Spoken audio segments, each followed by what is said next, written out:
I go by the names of Chikondi Piri Nyamukapa. So I'm an environmental health officer by profession, and I'm also a chef. I've grown up in Chilanga almost my entire life, Mount Makulu area. And from there, after completing my grade 12, I proceeded to Evelyn Hon, where I did environmental health.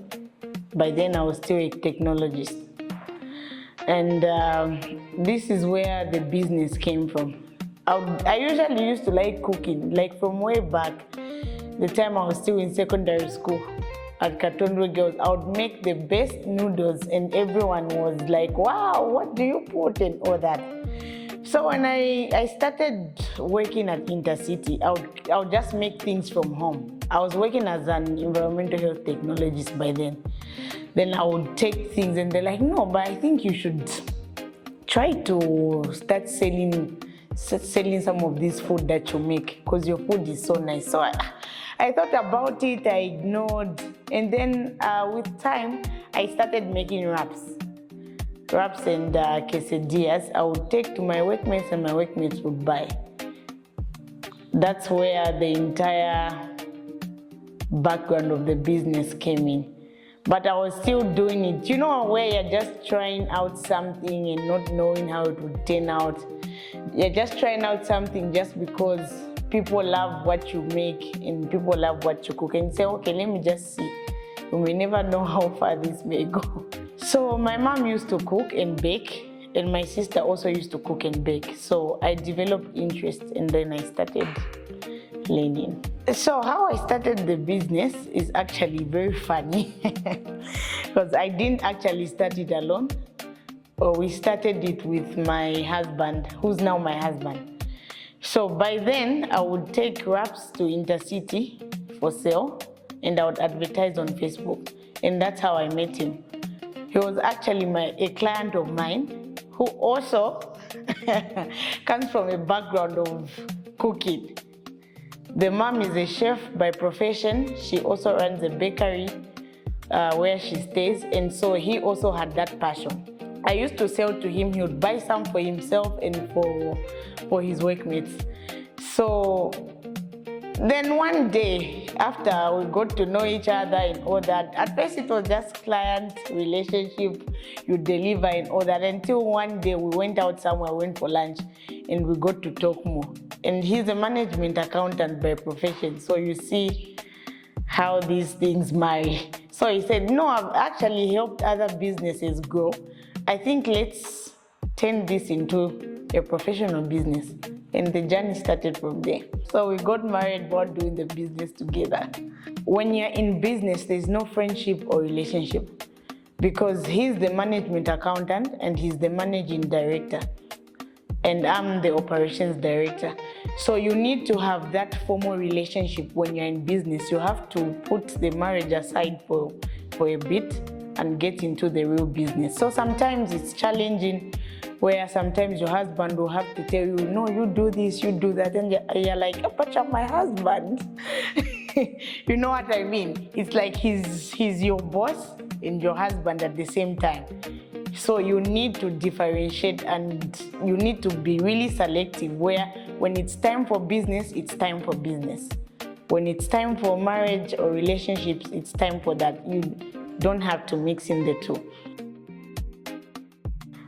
So it's a conversation that we've had to say if we want to see this business go far and get to be known out there, we need to differentiate the two.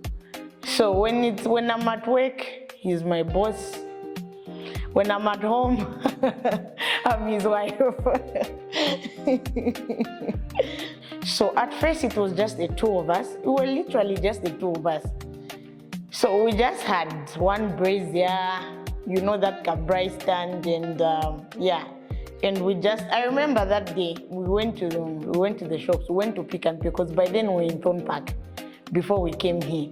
Those who know us trace us way back from Thorn Park. So we just went and got one fish and potatoes, and it wasn't even like a full bag of potatoes. It was just those potatoes where you just select there from the shelf, you go in the way, and then we peeled them in 2 wedges. We roasted the fish and we posted on Facebook in groups. So it was just literally the 2 of us. So we would make and deliver to people in offices, others would come and pick up. And then as time went by, we began to employ people. I remember we hired 2 other guys and another lady. Yeah, so with time we were just 5, but when starting we were just the 2 of us. I work under the Ministry of Health, and when you look at the profession itself, it really marries with the food industry because we look at issues of food safety, water quality monitoring, and we do food inspection. So I already have that background, like when it comes to the food industry, because we inspect a lot of restaurants and shops and all that. So I actually apply the skills that I get from my job. I actually apply them when it comes to this business. So when I'm at work, my husband is here because he's a full-time businessman. Yeah. So that's how come I'm able to balance. And when I'm off work, maybe when I'm on leave, we're lucky at least the government has given us that privilege to go on leave. We've got different types of leaves. So sometimes I'll plan. When I'm on leave, I'm here and he gets to do other things. But he's always here. So the hardest point in our business journey was just getting to be known, like penetrating into the market space. You know, when you start a business and you're not known, no one is going to come and buy from you. So it had to take a lot of hard work, a lot of advertising, would sometimes engage influencers, and that costs money. And you know, when you're just starting up, we started from a place where we didn't even have enough capital. So it was just literally us and our phones and the internet. So for us to penetrate, it was so challenging. You know, it's so challenging to convince people to buy your product. And in the food industry, you can bear with me that there's a lot of competition. There's always something that is coming up. You know, these big companies and all that. But we started from a place of passion, and we had a vision for Fratelli's Diner.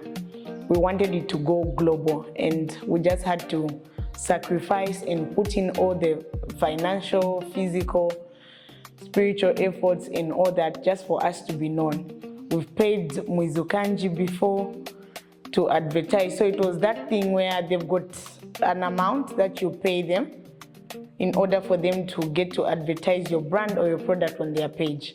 So we haven't really engaged them on a personal level. We'll just pay just to have our business advertised. There's actually been a time when we felt like giving up because, you know, when you're starting out, it's the most challenging part. The most challenging part of the business is when you're opening your first branch. At least when you open your first branch, you've got that experience to open another shop. Yeah. So it was so challenging, it was so hard, and by then we hadn't registered our business, like formally registering it. We didn't, so would have, you know, people coming to harass us and all that, and we're just like, maybe we should just stop. But then we remembered the vision and what we wanted. So we just soldiered on. Eventually, with time, we raised enough money. Because remember, we're coming from a place of no capital at all. We literally started from nothing. We literally started from the bottom. So we didn't have enough money to even just register the business itself. And you know, for you to run a food business, you need quite a number of permits. And that's very expensive, especially if you're coming from a place where you're starting out from the bottom. You don't have enough funds and resources to meet all the requirements. So it was so challenging that we just said, okay, maybe we just stop. But then how are we going to stop? If we stop, how will we generate money to meet the requirements? So we just had to just pass that bridge, and we're here now today. So our vision for this year is that we would like to open more branches in different parts of the country, because we have developed a following, and some of our clients actually, sometimes, we actually cook food and have it flown out. Sometimes we cook food, have it flown out to Solwezi. We've got some clients in different parts of the country, and at the moment we only have this one branch here in Lusaka. So our vision for 2026 would like to open more branches to meet the demands of our clients. I know questions may come in to say, how do you do it? How does the food reach in good condition and all that? The first thing when it comes to issues of food safety is the raw materials themselves, the type of food that you're using and where you're sourcing your ingredients. Is it a reliable source, and is it safe? Because you bear with me that today, if I purchase something from an unsafe place, even if I prepare it, along the way, it would still go bad. So under the Food Safety Act, we have certain requirements that need food to be flown out. So we make sure that we follow those, we package the food very well, and we make sure that we use sterile containers, because the airlines themselves also have specifications that you need to follow before you could put food on their aircrafts. Well, the environmental health job, it continues, because you can be an environmental health officer anywhere. You can be an environmental health officer in the bank, in the restaurant, even in a regular shop. So this environmental health will go with us the whole way until eternity, because you can literally practice it anywhere. When I'm in the bank, I look at certain things like occupational health and safety issues. When I'm in the restaurant, I look at things to do with food safety, water quality monitoring, how safe is this water that I'm using to prepare meals for my clients. So you see that the job is something that is ongoing. You practice it every day. Having a background of environmental health has really been beneficial to this business, because we understand the issues of safety very well. The issues of food safety are at our fingertips. So we're not going to sell expired food. We're not going to sell adulterated or recycled food, because I know the dangers that poses to clients. Food poisoning is something that is very serious and can be very fatal if left ignored or untreated. So eating at Fratelli's with somebody with a background of environmental health, we make sure that our workers are medically examined. So before we employ you, you need to be medically examined. They check if you are fit to work in a food place, because there are some certain tests that they do to be able to run, because these foodborne diseases, they are spread using the fecal oral route. Maybe if somebody is not feeling well, or maybe they have a running stomach, they go to the toilet, they don't wash their hands, they come and touch your food, already that's contamination. And when you get that food, you give it to someone, they're at a risk of developing food poisoning. So having this environmental health background has really helped this business a lot, because we put food safety first at all times. Even where we source our products, like our raw materials, starting from the chickens, the vegetables, and all the things that we use in food preparation, we make sure that we source them from reliable sources that will not pose a risk on the health of our clients. So one of our visions for this year, 2026, is that we have a new product, and this is the Zambezi Sunset Sauce. So this can be used as a sauce or a condiment, and you can also use it when like when you have those family brides, you just want your food to taste extra nice, you can use this sauce. So it's a very nice sauce. We've put in a lot of work in making this one, and we've made sure that it's certified before we could put it on the market. We've done a series of tests to ensure that it's safe. So this sauce can last up to 1 year, 6 months. You understand that sometimes it's too hot, Sometimes it's too cold, so the best is to store it in the fridge. The Zambezi Sunset sauce, it's available for purchase here, and we also have it in Pick and Pay stores and Melissa. So this year we plan on just expanding and having it available in other stores as well. So we do outside catering. We've catered for a number of events and a number of companies.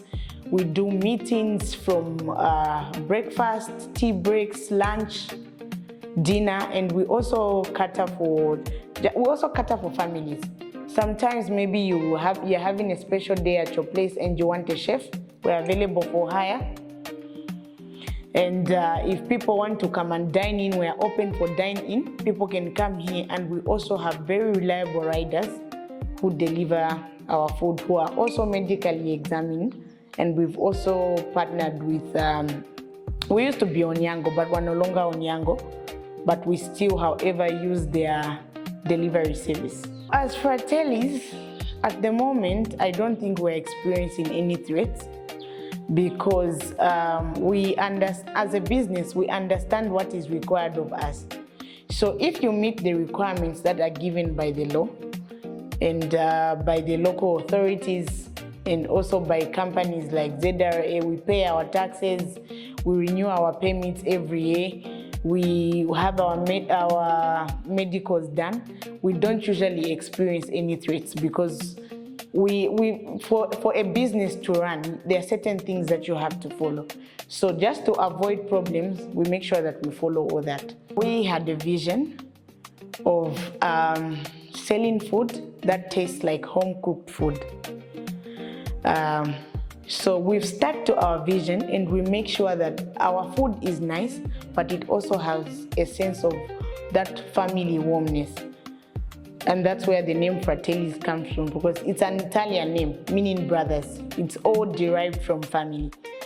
So we've got some of our family members. Like I said, my mother-in-law runs a bakery where she produces sourdough bread. It's very nice, by the way. I will send some to you to try out one of these days.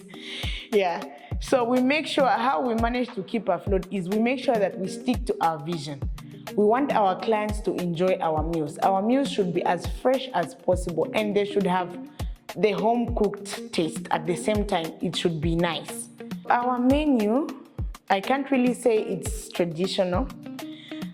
We've tried our best to incorporate everything in the best way possible. So if you want some fancy food, we've got those. And if you also want to have traditional food like the Zambian dishes, the nshima, the vegetables, and all that, we still do that. And so when you look at events, we've got our own menu for events. We've got certain things that we've put in that we make as Fratellis. But however, we still give our clients the chance to customize their menus when it comes to events. But even during the day, you know how life is. There are some people who don't take sugar. There are some people who take sugar. So sometimes we've got clients who call us and say, no, me, I don't want my food with spice or with any sauce. So I can say we've got that room for customization, which just makes it different from other restaurants, because they would just follow their standards. But we give our clients the chance to customize their own food, and they'll tell us how they want it, and we make it. So I think, having said all that, we would invite people from everywhere. In fact, we're on our knees asking people to come and support us, because you supporting us, you're not only supporting our business, but you're also supporting the other families who rely on us. You are supporting our employees, and we are putting employment opportunities out there and giving a chance for families to thrive and to have a source of income. So we would urge viewers around the world, in Zambia, to come and support us. You are helping our business grow, and you are also supporting other families. Fratellis Diner is located in Olympia along Mapepe Road, plot number 9. That's our physical location. But if you'd like to order online, you can find us on Facebook Our handles are Fratelli's Diner, and we're also on Instagram, Fratelli's Diner. You can follow us on X under the account Chef Fratelli. Yeah. And then would also like to give out an opportunity out there to somebody who'd like to start up a business. We've got these sauces. We could give out a few bottles to see how people can incorporate them. And we're also open for mentorship sessions. You can come to our physical location and you can contact us. We'll leave all our details in the link below.